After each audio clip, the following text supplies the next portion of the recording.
السلام عليكم ورحمة الله وبركاته، ازيكم حبايبي عاملين ايه؟ اهلا وسهلا بكم في قناة وفي الكروشيه. ان شاء الله النهاردة هنعمل مع بعض غرزة جديدة، اتمنى تعجبكم واتمنى ان شاء الله ان هي تكون سهلة جدا عليكم. طبعا زي ما اتعودنا بنبتدي غرزنا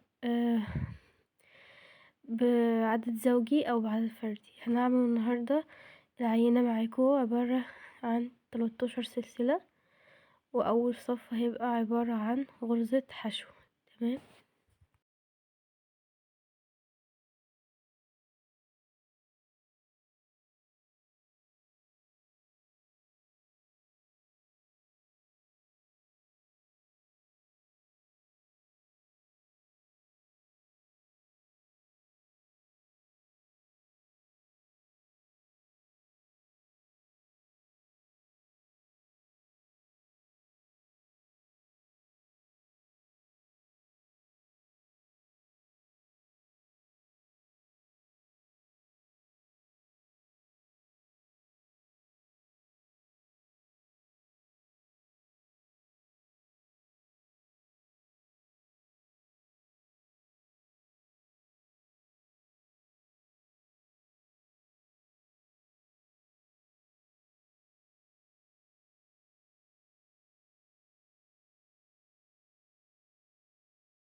طبعا زي ما قلتلكوا اول صف معايا عبارة عن 13 سلسلة، تاني صف بيكون عبارة عن غرزة حشو، وتالت صف هبتدي معاكوا اهو هرتفع 3 سلاسل وهبدأ الف الشغل بتاعي.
طبعًا زي ما انتم شُفتوا الصف التالت أنا بارتفع 3 سلاسل، وبابدأ ألِف الشغل بتاعي، باسيب سلسلة وبادخل في اللي بعدها باعمل فيها 5 عمود بلفة، وبعد كده باسيب سلسلة وادخل في اللي بعدها باعمل تاني 5 عمود بلفة.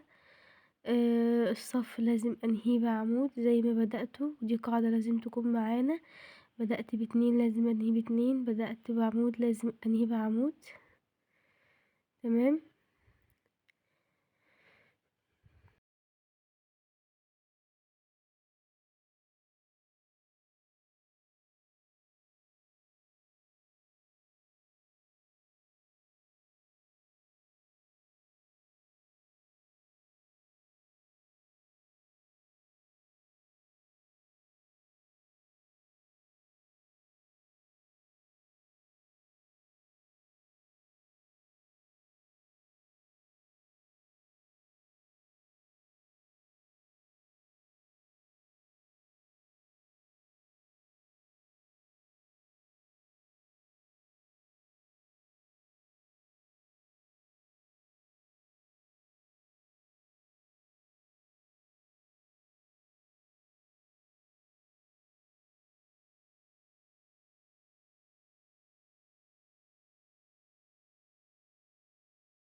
طبعًا زي ما شُفتوا الصف الرابع عبارة عن برضه بارتفع ال3 سلاسل، وباجي في ال5 عمود بلفة اللي أنا عملتهم بادخل جنب العمود التاني وباعمل 5 عمود بلفة، وباجي برضه في ال5 اللي بعدهم باجي جنب العمود التاني باعمل 5 عمود بلفة، وهكذا. ده بيكون شكل العينة بتاعتي أو دي بتكون طريقة الغرزة بتاعتي.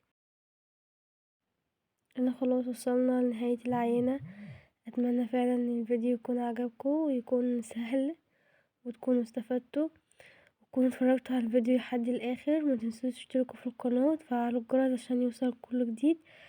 السلام عليكم ورحمة الله وبركاته.